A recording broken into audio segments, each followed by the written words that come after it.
शिकार बन गई है।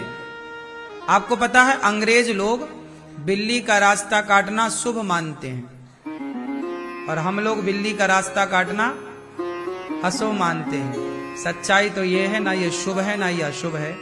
वो अपना जा रही है, तुम अपना चलो। किसी के जीवन में ऐसा होगा, किसी के रास्ते से बिल्ली निकल गई और वो आगे गया, कोई नुकसान हो गया तो लोग अरे बिल्ली ने रास्ता काटा था तो रुका नहीं इसलिए ऐसा हो गया। वो फिर मान्यताएं चली आई, तो ऐसी मान्यताएं समाज में प्रचलित हो जाती हैं जिनका कोई लेना देना नहीं होता। समाज में कुछ ऐसी मान्यताएं चली आ रही हैं आज भी।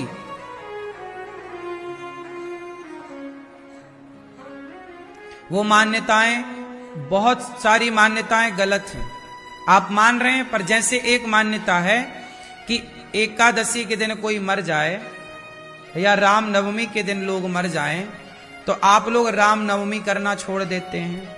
एकादशी के दिन कोई मर जाता है तो कुछ लोग एकादशी का व्रत करना छोड़ देते हैं। ऐसी मान्यताएं आप लोगों ने अपने मन से बना ली, जबकि इन मान्यताओं का शास्त्रों में कोई प्रमाण, कोई लेना देना नहीं है। भाई आदमी तो मरेगा ही। दिन कितने होते हैं? 300। इन्हीं 365 दिन में एक दिन रामनवमी होती है, एक दिन कृष्ण जन्माष्टमी होती है और महीने के 2 दिन होते हैं जिसमें एकादशी होती है।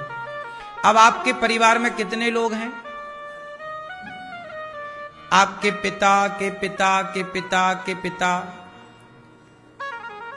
ये पूरा कुटुंब परिवार में ही आपके 500 लोग हैं और पूर्वजों को मिलाओ तो हजारों लोग तो मर गए।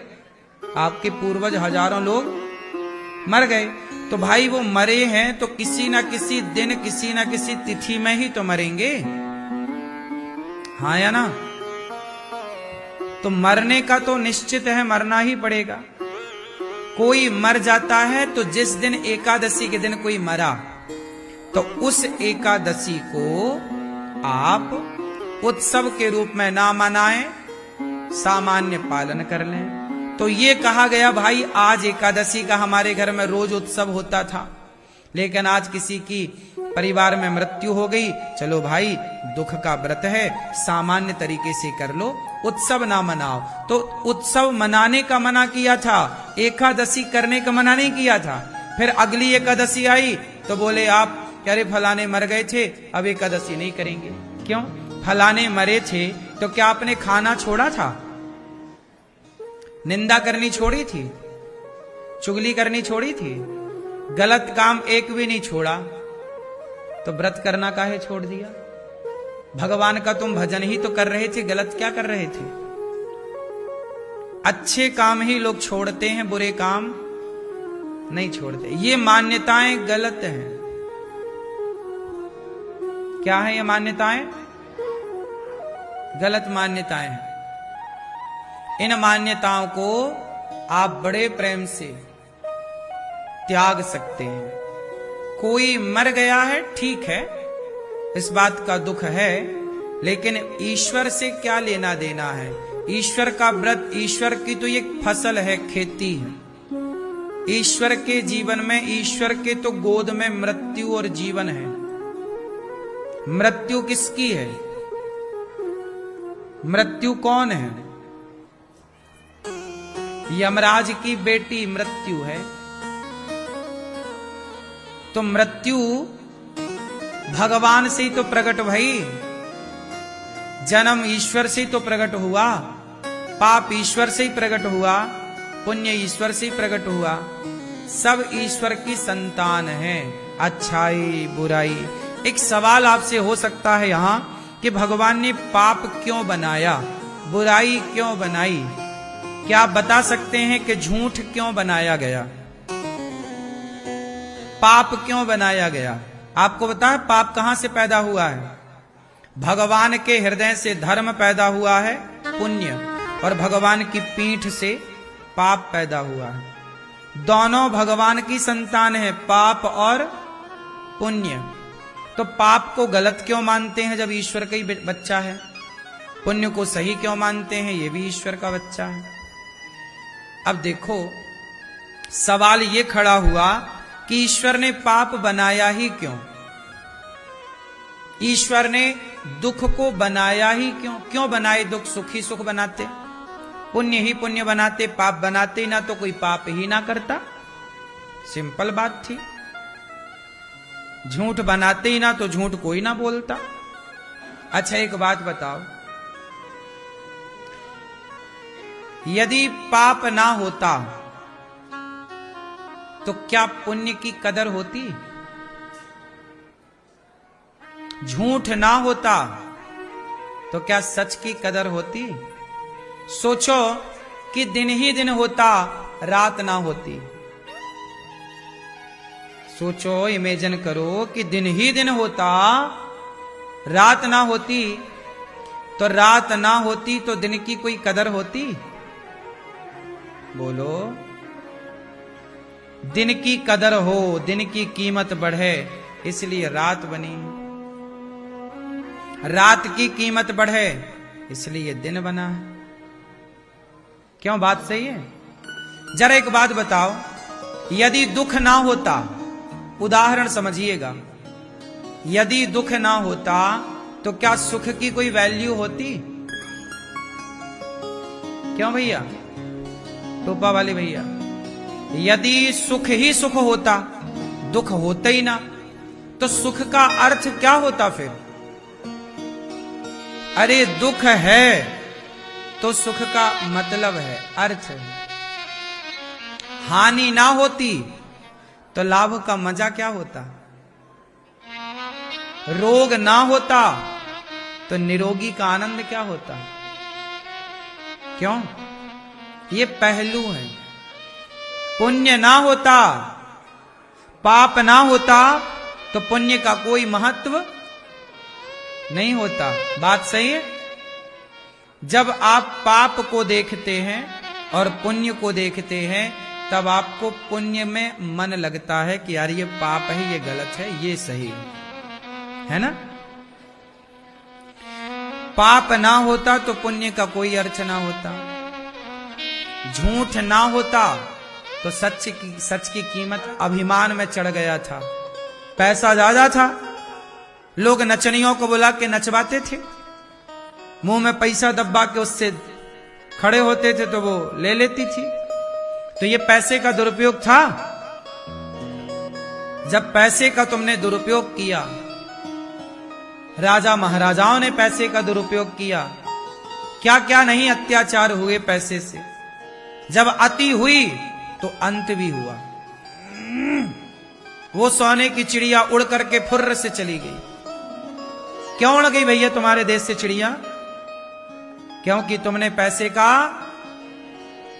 सदुपयोग नहीं किया। और आपके घर से भी सोने की चिड़िया उड़ जाएगी यदि आप पैसे का सदुपयोग नहीं करोगे तो। और लक्ष्मी सदा वहां आती हैं जो धन का सदुपयोग करते हैं। इसलिए गरीबी में घबराओ मत। वो बताने आई है कि देख कदर क्या होती है दाने दाने की। जब घर टपकता है ना बारिश में, तब कदर होती है छत की।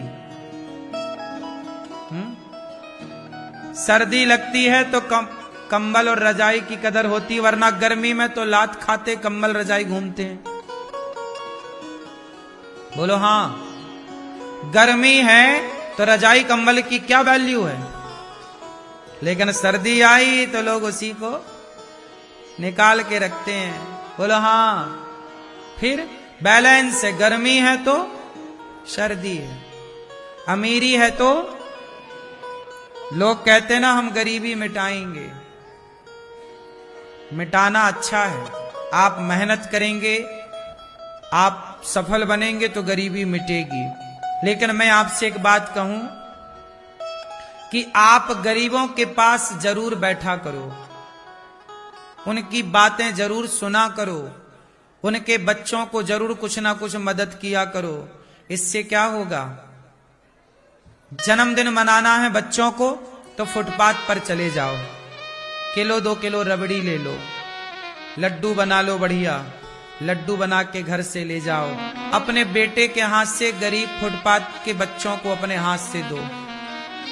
2-4 किलो राशन बना लो, 2 किलो आटा पैक कर लो, 2 किलो चावल पैक कर लो, 1 किलो दाल पैक कर लो, 1 किलो शक्कर पैक कर लो, गुड़ पैक कर लो, थैला बना लो और झुग्गियों में जाके बेटे के जन्मदिन पे 5-10 किलो का राशन दे दो। वो लोग रोटी खाएंगे। बच्चों को बताओ कि देखो इनके पास रोटी की व्यवस्था नहीं है और तुम देखो आधी रोटी खाते हो और आधी फेंक देते हो। ये सब बताओगे तो बच्चे रोटी की कदर करेंगे। ये भी एक पढ़ाई है, क्यों? ये भी एक शिक्षा है कि नहीं?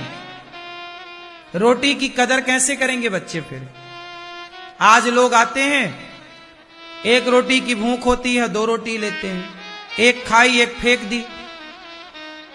शादियों में इतना बनता है कि आधा बर्बाद ही हो जाता है। इसलिए भगवान शंकर ने माता पार्वती को कथा सुनाई। सुखदेव भगवान, जो फल मीठा होता है उसी पर तोता चोंच मारता है। हुआ क्या कि शंकर जी ने जब कथा सुनाई, पार्वती जी सो गई, तो वहीं पर एक तोता था। उस तोते ने भी कथा सुनी। जब पूरी कथा सुनी, अच्छा कथा में नींद क्यों आती है? इसलिए आती है क्योंकि कथा सुनने से मन को शांति मिलती है और जहां मन शांत होता है तो नींद आनी स्टार्ट हो जाती है। निद्रा हमेशा शांति में आती है, अशांति में निद्रा। तो कथा मन को शांत करती है। इसलिए मन को शांत करना है तो कथा सुनिए, मन को अशांत करना है तो सांसारिक प्रपंच में उलझे रहिए।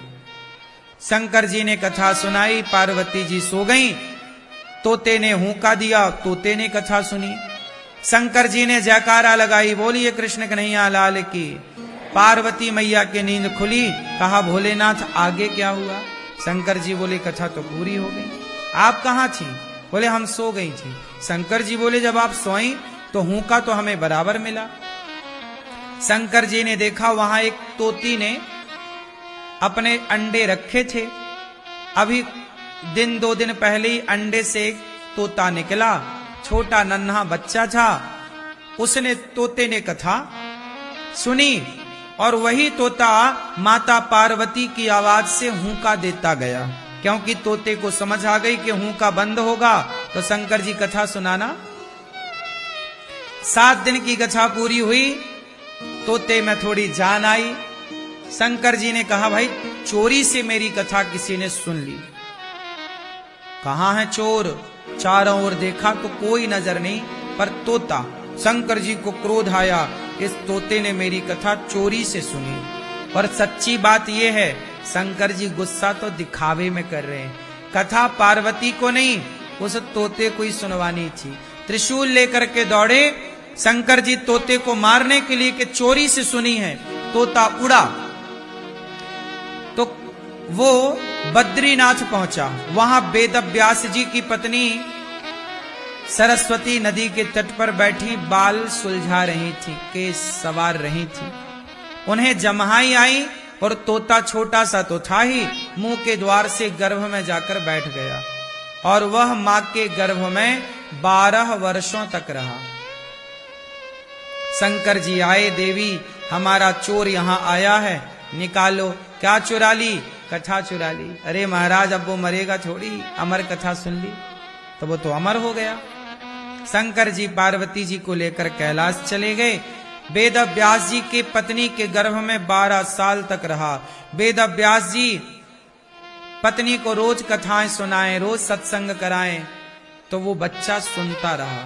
और जो कथा शंकर जी ने सुनाई थी, उस कथा का चिंतन करते करते करते, कृष्ण का चिंतन करते करते, वह तोता तोते से भगवान जैसा स्वरूप पाकर के तत्र भवद भगवान व्यास पुत्र, भगवान का चिंतन करते करते स्वयं भगवान जैसे हो गए।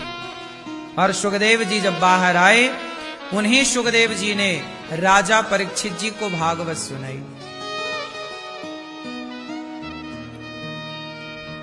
भागवत जी में धर्म का निरूपण किया। धर्म किसे कहते हैं? धर्म किसे कहते हैं बताओ? हाँ, धर्म कहते हैं सेवा को। हम आपको एक बात बताएं, किसी भी हाल में प्राण चले जाएं तो जाने देना, पर धर्म को ना जाने देना।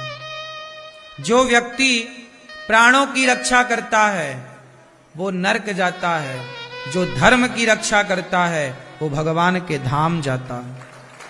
इसलिए प्राण जाए पर वचन मतलब धर्म।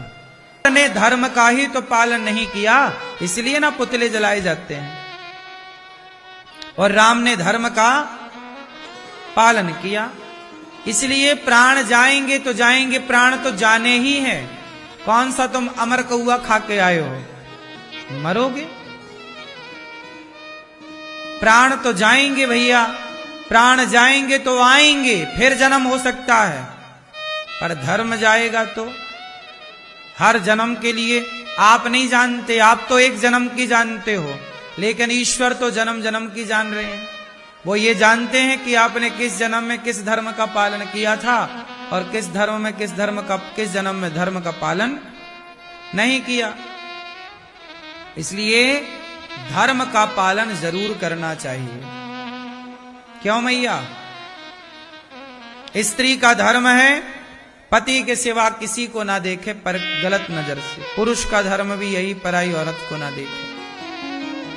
पुत्र का धर्म है सदा वो अपने माता पिता के लिए श्रद्धा रखे, सम्मान का भाव रखे, सदा वो अपने माँ बाप को भगवान माने और सेवा करे। ये पुत्र का धर्म है। गुरु का धर्म है कि सदा वो अपने शिष्यों को, सदा भक्तों को वो सही राह बताएं। शिष्य का धर्म है कि सदा गुरु के वचनों पर वो चलें और कभी छल कपट का भाव ना रखें। राजा का धर्म है प्रजा को पुत्र की तरह माने। प्रजा का धर्म है कि वो राजा को पिता की तरह जाने।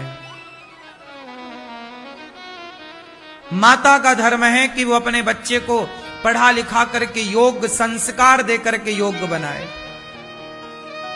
पिता का धर्म है कि वह अपने बच्चों को स्वावलंबी बनाए, आत्मनिर्भर बनाए, सेल्फ डिपेंड बनाए। बाप बेटे को, यदि आपका बेटा सेल्फ डिपेंड नहीं है, आत्मनिर्भर नहीं है, तो ये पिता की गलती है। क्यों नहीं बच्चे को तैयार किया?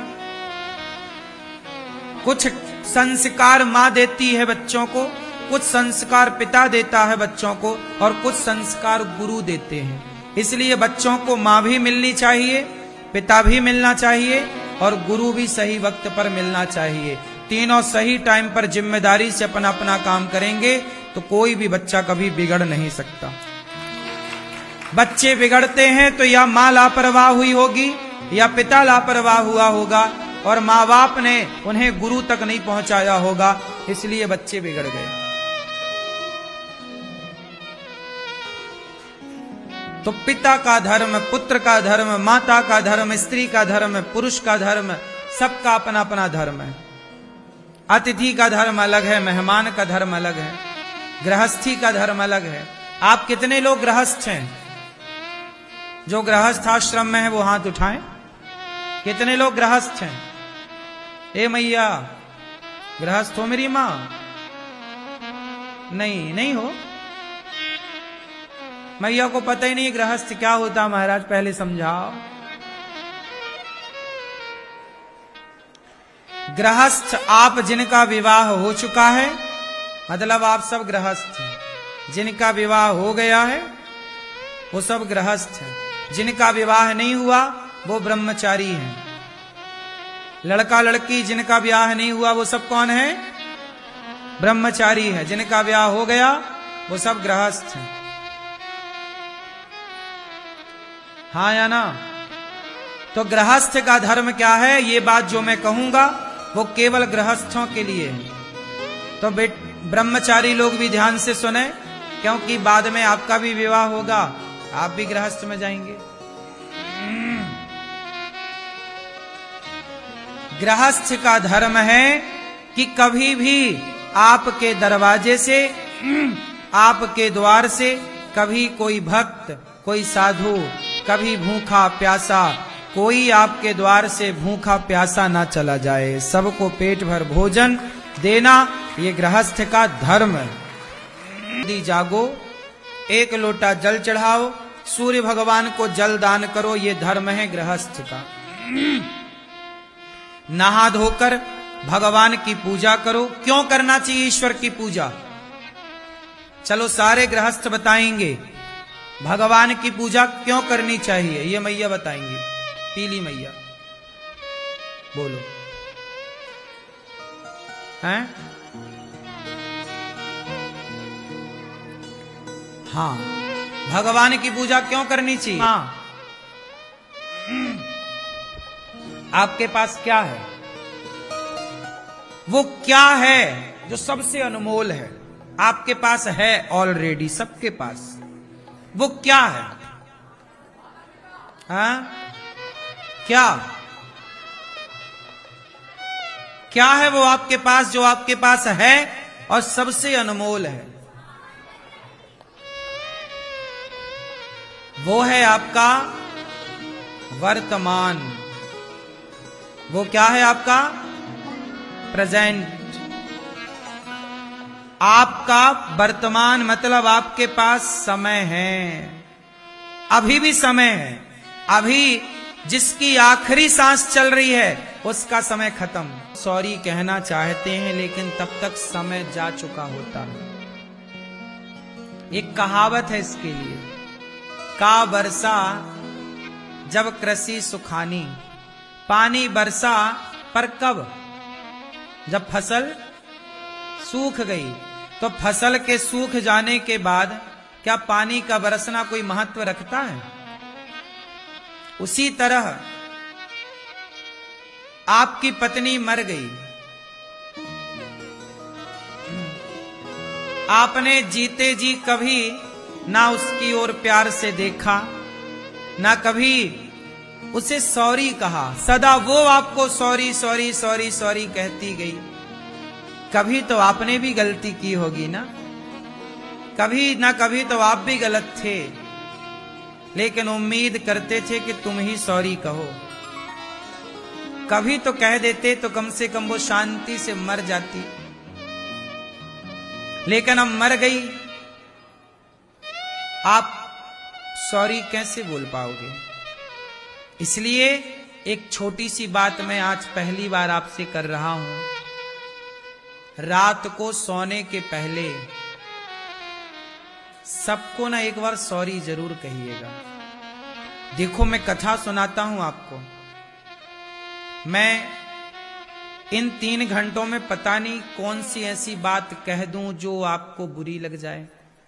मैंने तो नहीं चाहा कि आपको बात बुरी लगे, लेकिन फिर भी सब लोग शब्दों को अपने अपने तरीके से लेते हैं। तो मेरा धर्म है कि मैं 3 घंटे कथा सुनाऊं तो आखिरी के 1 मिनट के भीतर मैं आप सबसे आज के लिए क्षमा भी मांगूं कि मेरे से कोई अपराध आज बना हो तो मुझे आज, क्योंकि मैं आपसे सॉरी ना बोल पाया और कल ही मैं पूरा हो गया, भगवान के घर चला गया, तो आपसे सॉरी बोलना तो रह ही गया ना। इसलिए क्षमा मांगना सबसे श्रेष्ठ काम है। जो सबसे बड़ा होता है वही क्षमा मांगता है, जो बड़ा नहीं होता वो कभी झुकता वही है जिसमें जान होती है। अकड़ तो मुर्दे की। इसलिए सॉरी कहो, क्षमा मांगो अपनी मां से। मां, मैंने कोई अपराध किया हो तो क्षमा कर दो। पिता से क्षमा, पत्नी से क्षमा, पति से क्षमा, पुत्र से क्षमा। ये नहीं कि नहीं मैं बेटे से क्षमा क्यों मांगू। अरे यही तो विचार का खेल है साहब, यही तो तुम्हारे अभिमान को पिघलाएगा। जब तक तुम क्षमा नहीं मांगते तब तक तुम्हारा घमंड तुम्हारे भीतर रहता है। लेकिन जब तुम क्षमा मांगते हो तो तुम्हारा घमंड पानी बन करके बह जाता है, तुम निष्पाप हो जाते हो। आप पापी तब तक हैं जब तक क्षमा नहीं मांगी। राम ने हनुमान जी को भेजा, भैया ओ मोबाइल वाले भैया, राम जी ने हनुमान जी को भेजा, जाओ रावण से कह देना कि वो क्षमा मांग ले। एक बात बताओ, रावण ने सीता मां को चुराया, गलती की, लेकिन रावण यदि क्षमा मांग लेता तो राम क्षमा कर देते कि नहीं? अंगद जी समझाने गए ना कि अभी भी मौका है, सीता मैया को वापस कर दो और चल में भगवान को देखे। वो कौन सी क्लास का स्टूडेंट है? पहली कक्षा। मंदिर में प्रभु दिखते हैं, मैया मैं क्या करूं। एक तो हो गए मंदिर में प्रभु दिखते हैं, और दूसरा सब में प्रभु दिखते हैं, भैया मैं क्या करूं। कौन सा अच्छा है, मंदिर में भगवान को देखना और सब में भगवान को देखना? तो तुम मंदिर में तो जाते हो, पूजा करते और सबको गालियां देते हो, सबका दिल दुखाते हो, सबसे लड़ते हो, सबसे झगड़ते हो, सबका दिल दुखाते हो, कैसे काम बनेगा? हाँ, सब में ईश्वर को देखना। ना काहू से दोस्ती, ना काहू से बैर, कबीरा खड़ा बाजार में सबकी चाहे खैर। हाँ, वाह वाह रे मौज फकीरा की, मौज है, मस्ती है। वाह, झुकने का, झुकता वही है जिसमें जान होती है।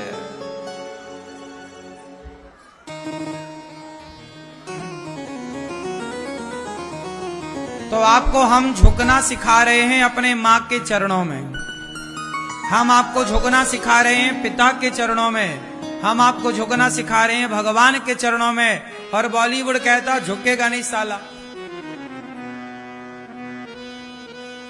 अब कैसे बात बने? हम कह रहे हैं कि झुकना जरूरी। क्यों जी, झुकना जरूरी है कि नहीं? कहां झुको? मां के पांव में, पिता के चरणों में, गुरु के चरणों में, भगवान के चरणों में झुकना जरूरी है। थोड़ा झोंका करो।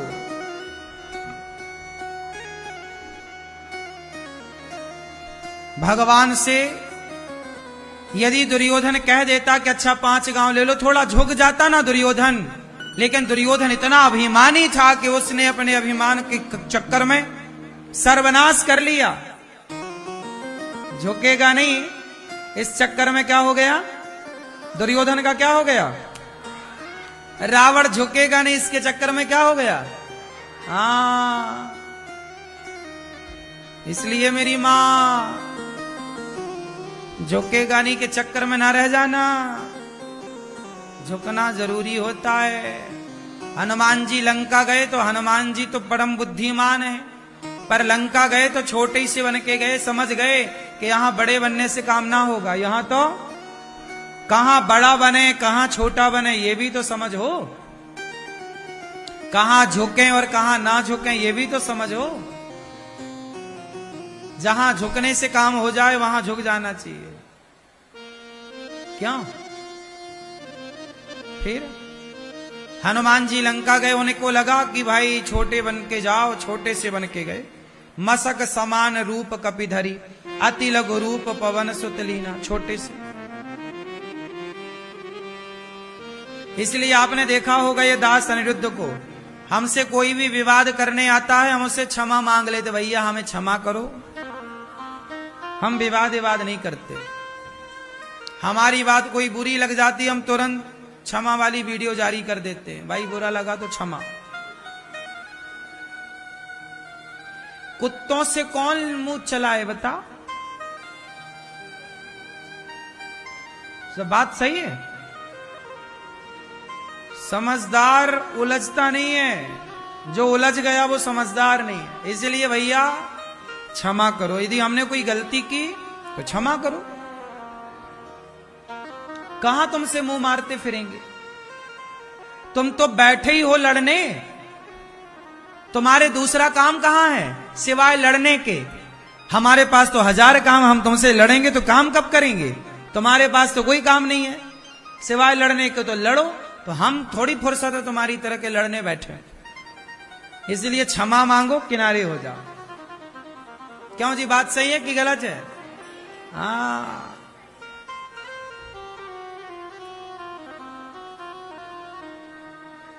मेरी कोई भी बात सोशल मीडिया पर कोई भी कुछ कहता है, मैं उस बात के लिए तुरंत क्षमा मांग लेता हूं। भले मेरी गलती ना हो तो भी मांग लेता हूं क्षमा।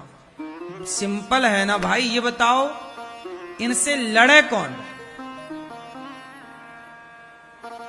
कुत्तों से अब भौंक रहा तो मैं भी तो नहीं भौंक सकता, भाव भाव भाव भाव। यही जीवन की सच्चाई है। ये चमक 4 दिनों की है, ये अकड़, ये घमंड, तुम्हारी बातें 4 दिनों की हैं। हाँ या ना?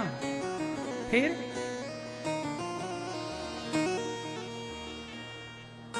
अकड़ निकल गई अच्छे अच्छों की, तुम्हारी अकड़ कितने दिनों की है? सब्र रखना, देखते रहना बस, खुली आंखों से सब दिखेगा आपको। आप देखना चाहो, पता नहीं आदमी सुधर क्यों नहीं रहा है, लेकिन यहां सब कुछ दिख रहा है आंखों से। आदमी सुधर नहीं रहा, फिर भी सब किए का भोग रहे हैं। ज्यादा चतुर ना बनो, ज्यादा किसी का नुकसान ना करो, किसी के बारे में ईर्ष्या ना करो। मैंने एक बात मेरे जीवन की अनुभव की मैं आपको शेयर करूं, बताऊं। सच्ची कहूं, मैंने सपने में कभी किसी का, अपने हृदय से, मन से मैंने किसी का बुरा नहीं चाहा। सबका भला हो, मैंने सदा सबका भला चाहा, कभी किसी का बुरा नहीं चाहा। और यही विचारधारा आप ले आना अपने भीतर। कोई आपका कितना भी बिगाड़े, फिर भी उसके प्रति आप सद्भाव रखो। आप किसी का कुछ ना बिगाड़ो, फिर देखना जो ईश्वर आपको बनाएंगे ना, तो कोई फिर रोक ना पाएगा आपको। क्योंकि ईश्वर बाहर का नहीं देखते, ये भीतर क्या चल रहा है आपके, ये चेक करते हैं। आपके भीतर यदि निष्कपटता है तो फिर ईश्वर पहले परखेंगे, फिर देखो। और यदि तुम भीतर से गंदे हो, छल कपट है, तो तुम्हें भोगना पड़ेगा साहब।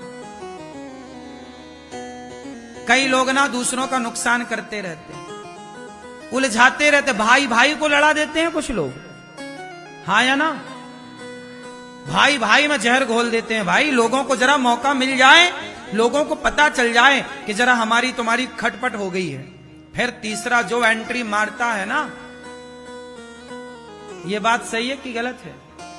जरा सास बहू की खटपट हो गई, ये बात जरा पड़ोसन को पता लग जाए, फिर वो पड़ोसन सास को अलग भड़काएगी, तुम्हें अलग, और तुम उसके कहने पे अपने घर पे महाभारत कर लेती हो। जैसे दुर्योधन ने शकुनी के भड़काने पर महाभारत कर लिया। हाँ या ना? जैसे कैकई ने मंथरा के भड़काने से अपने घर का नाश कर लिया। हाँ या ना? इतिहास साक्षी है। कैकई तो राम की माता है ना, दूध पिलाया है राम को कैकई माँ ने। बोलो हाँ, गोद में खिलाया है, प्यार किया, दुलार किया। भगवान गोद में खेल रहे हैं कैकई माँ के, लेकिन वो कैकई की बुद्धि भी मंथरा ने भ्रष्ट कर दी। बोलो हाँ। फिर को ना कुसंगति पाए न साई। ये दुनिया में कैकई, मंथरा जैसे लोग भरे पड़े हैं। शकुनी जैसे लोग, तो तब शकुनी जैसे लोग केवल एक थे, शकुनी। तब तो मंथरा एक थी, अब तो हर घर में 2-4, हर गली में मंथराएं मिल जाएंगी, जिनका काम ही यही है, लड़ाना झगड़ाना। ये सब करना बहुत अच्छा लगता होगा आप लोगों को, बड़ा मजा भी आता होगा लड़ाने झगड़ाने में, लेकिन जो इसके परिणाम है ना, बड़े दर्दनाक हैं। कोशिश करिएगा कि आपसे किसी का बुरा ना हो। कल मैंने इस पर बात की थी कि मन से, वाणी से, कर्म से किसी का बुरा ना हो। इस पर कल मैंने विस्तार से बात कही थी। बचिएगा साहब, कोई ना देखे पर लाख आंख से देख रहा है तुझे देखने वाला। सच की खेती कर ले चतुर नर, समय गुजरता जाता मेरे मालिक की दुकान में सब लोगों का। अच्छी करनी कर लो रे भैया, कर्म न करियो काला। लाख आंख से देख रहा है तुझे देखने। बड़े बड़े कानून प्रभु के, बड़ी बड़ी मर्यादा। किसी को कौड़ी कम नहीं देता, किसी को दमड़ी ज्यादा। समझदार तो चुप रह जाता, मूर्ख शोर मचाता मेरे मालिक की दुकान में सब लोगों का खाता। कोई ना देखे तो ना देखे, ईश्वर तो देख रहे। मुझे आपकी नजरों से बच के गलत काम नहीं करना। आपकी नजरों से बच के तो कभी भी गलत काम हो सकते हैं, लेकिन ईश्वर की नजर से बच के कहां करोगे? क्यों? इसलिए हमें आपकी नजरों का डर नहीं रहता। जाए मुश्किल है संभल पाए। तो भगवान से भगवान ने कहा तुम वापस आप किसी को मत काटो। क्या मतलब हुआ इसका? क्या सीखा आपने इस कथा से? जब जवाब आप स्वयं देते हैं तो भगवान चुप हो जाते हैं कि जवाब तो आपने दे दिया। पंडित जी ने जवाब ना दिया होता उस धोबी को तो भगवान जवाब देते कि नहीं? इसलिए कोई आपको गाली दे, आपको अपमानित करे, आप तो सॉरी कान पकड़ लो भैया, आप सही हम गलत। आप जवाब नहीं देते तो ईश्वर जवाब देते हैं, और आप जवाब दे देते हैं तो भगवान ठंडे पड़ जाते। भैया तुम ही निपटो सुलझो, फिर हमें काहे, तुम कर लो। जब तुझसे ना सुलझे तेरे उलझे हुए धंधे, तब भगवान के इंसाफ पे छोड़ दे ए बंदे। वही तेरी मुश्किल आसान करेगा, जो तू ना कर सका वो भगवान करेगा।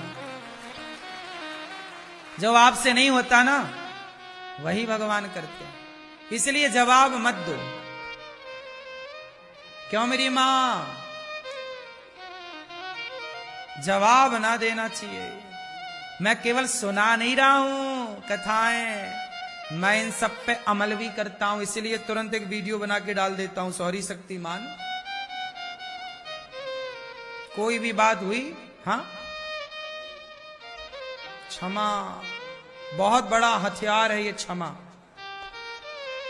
जो तलवार नहीं काट सकती ना, वो क्षमा की तलवार काट देती है। क्यों जी? बात सही है। दुशासन ने द्रौपदी से क्षमा मांग ली होती, दुर्योधन ने द्रौपदी से क्षमा मांग ली होती कि मैंने तेरे कपड़े उतारे द्रौपदी, गलती हो गई, क्षमा। एक क्षमा मांग ली होती दुर्योधन ने तो क्या महाभारत होता? बच जाते ना लाखों लोग कटने से। हाँ, ये जो क्षमा की तलवार है ना मेरी मां, ये लोहे की तलवार से ज्यादा शक्तिशाली है या नहीं? कितने लोग मानते हैं इस बात को कि ये सॉरी की तलवार, क्षमा की तलवार बहुत सारी तलवारों को उठने से रोक देती है? हाँ या ना? समझ लेना मेरी मां। इसलिए झगड़ा होगा ही नहीं यदि आप मेरी बात मानो तो। कोई झगड़ा नहीं, छुट्टी। तो पति को रोज एक सॉरी बोलो, पत्नी को रोज एक सॉरी बोलो, और सास को 2 बोल दिया करो। बड़ी है ना ये? सास को कहती है बुढ़िया ज्यादा बोल मत, क्योंकि ये बहू नहीं बोल रही है, ये उसका समय बोल रहा है। लेकिन समय अर्जुन का था कि वो महाभारत जीत गए, लेकिन वही अर्जुन का जब समय बिगड़ा तो जंगल के भीलों से हार गए थे। बोलो हाँ, अर्जुन किसको हराए? महाभारत में सबको हराए। अर्जुन बड़े धनुर्धर हैं, बोलो हाँ, लेकिन वो बड़े धनुर्धर अर्जुन, महाभारत को जीतने वाले अर्जुन, जब समय बिगड़ा तो जंगल के भीलों से हारे थे कि नहीं? जब द्वारिका से भगवान कृष्ण की पत्नियों को लेकर आ रहे थे तो रास्ते में जंगल के भील मिल गए और युद्ध हुआ, हार गए, टिक ना पाए अर्जुन, भागना पड़ा, छीन ली भगवान की पत्नियों को। हाँ, अर्जुन का अभिमान मिटाने के लिए भगवान ही कोल भील बन के आए थे, ताकि घमंड में अर्जुन ना रहे। हम जीते हैं इसका मतलब हम नहीं जीते भाई, समय ने जिताया है, और हम हारे हैं तो हम नहीं हारे। आप कुछ भी नहीं हैं, आप कुछ भी नहीं हैं, समय आपको सब कुछ बनाता है। समय अच्छा है तो लोग आपके पांव धोते हैं, पांव पे गिरते हैं, और समय बिगड़ जाए तो लोग लात मारते हैं। क्या आपका समय अच्छा है तो लोग आपकी तारीफ करते हैं, आप में कोई अवगुण है भी तो लोग उस अवगुण को नहीं देखते, क्योंकि आपका समय है। और जब समय बिगड़ता है तो लोग अच्छाई नहीं देखते, फिर केवल हाँ, समय समय पर होता है समय समय की बात। राम जन्म का दिन बड़ा, कृष्ण जन्म की रात। चींटियों के दिन चल रहे हैं, गर्मी में हर जगह चींटी। मछलियों को खा गई, तालाब सूखा। जब बारिश आएगी, तालाब भरेगा, तो चींटी महारानी कहां भागोगी, मछली पुक पुक कैसे करके खाएगी। कभी चींटियों का समय होता है तो मछलियों को खा जाती हैं, जब समय मछलियों का आता है तो मछलियां चींटियों को खा जाती हैं। यही प्रकृति है। समय आपका होता है, आप किसी को निगल जाते हो, जब समय उसका होता है वो आपको निगल जाता है। वही है, बड़ी मछली छोटी मछली को गप्प कर लेती है। हाँ या ना? आज बहू का समय बढ़िया चल रहा है, पति उसके कब्जे में है, तुम बूढ़ी हो गई हो, और लेकिन बूढ़ी बूढ़ी अम्मा भी कम नहीं रखती। हाँ, मैं बूढ़ी हो गई तो क्या हुआ, हाँ, ये भी डराए रहती है बहुओं को। हाँ, कई बहुएं तो पानी मांगने लगती हैं सास के सामने। सासें भी बहुत बोलती हैं, लेकिन खाए बिना रह जाएंगी, एकादशी कर लेंगी, पर बोले बिना नहीं।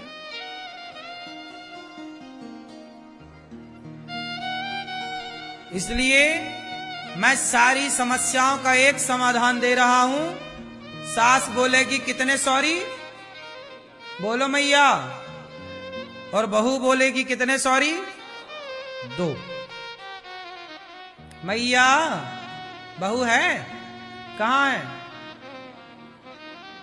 3 सॉरी बोलना, ये प्रपंच बिल्कुल ना पालना, कुछ ना बोलना, सॉरी बस, बहू सॉरी सॉरी सॉरी, गिन के 1 सॉरी 2 सॉरी 3 सॉरी। ये बहू तू संभाल अपना सॉरी। ये प्रपंच तुम यहीं बोल रही हो, बहू के सामने कितना बोलती होगी। चुप रहो बस, कुछ भी ना बोलो। कुछ भी ना बोलने के बड़े फायदे हैं। बात सही है। महाभारत का युद्ध हुआ ही इसलिए सॉरी नहीं बोला गया किसी की तरफ से। पांडवों की तरफ से तो संकेत भेजा गया, भगवान शांति का प्रस्ताव, भैया लड़ाई ना हो, शांति से बात बन जाए। कहां माना शांति की बात दुर्योधन ने, बोला सुई की नोक बराबर नहीं दूंगा। काहे नहीं देगा भैया, तेरे बाप का राज चलेगा क्या? बाप का राज चलाया, नाश हो गया। हाँ, ज्यादा होशियार बनना भी मूर्खता है। कई बार नहीं कहावत कहते, होशियार कौआ चौंच कहां मारता है, गंदगी में, मलमूत्र में। होशियार कौआ, ऐसे ज्यादा होशियारी नहीं, ज्यादा होशियारी महंगी पड़ जाएगी। फिर भगवान श्री कृष्ण अर्जुन का साथ देते हैं और महाभारत के युद्ध में 100 कौरव का नाश। कितने कौरवों का? तब तो मैं बड़ा मजा आ रहा था। हाँ दुर्योधन ठीक कर रहा, ठीक कर रहा, दुशासन ठीक कर रहा, ठीक। अब मजा आया। पाप करने में बड़ा मजा आता है, लेकिन जब उसका दंड मिलता है ना, इसलिए कहता हूं पाप से बचो। किससे बचो? पाप से। धृतराष्ट्र गांधारी रो रहे हैं, बेटा बच्चे चले गए 100, और आरोप गांधारी माँ ने किस पे लगाया? कन्हैया आप चाहते तो बच जाते। चाहे तो थे, आए तो थे, शांति दूत बनकर तुम्हारी औलाद सुनी कहां? तब तुम क्यों नहीं आई माता? ये बेटा मान ले कृष्ण की बात। तब माता नहीं आई, पर दुर्योधन के लिए पट्टी हटाने को तैयार हो गई माता गांधारी। कल आ जाना, मैं तुझे कपड़े उतार के आना, तुझे निर्वस्त्र देखूंगी, मेरी आंख दृष्टि जहां जहां पड़ेगी तेरा शरीर वज्र का हो जाएगा। पट्टी उतारी तो थी गांधारी माता ने, किसके लिए? दुर्योधन को बचाने के लिए, द्रौपदी को बचाने के लिए नहीं उतरी माता की पट्टी। हाँ, परिणाम देर से आएगा, परिणाम पर आएगा। 99 कौरव जब मारे, दुर्योधन की जंघा तोड़ी भीम भैया ने, तो गुरु द्रोणाचार्य का बेटा अश्वत्थामा ने द्रौपदी के 5 बेटों को मार दिया। कितने बच्चों को मार दिया? द्रौपदी के 5 पुत्र थे, 5 पांडवों के एक एक। अच्छा ये बताओ, द्रौपदी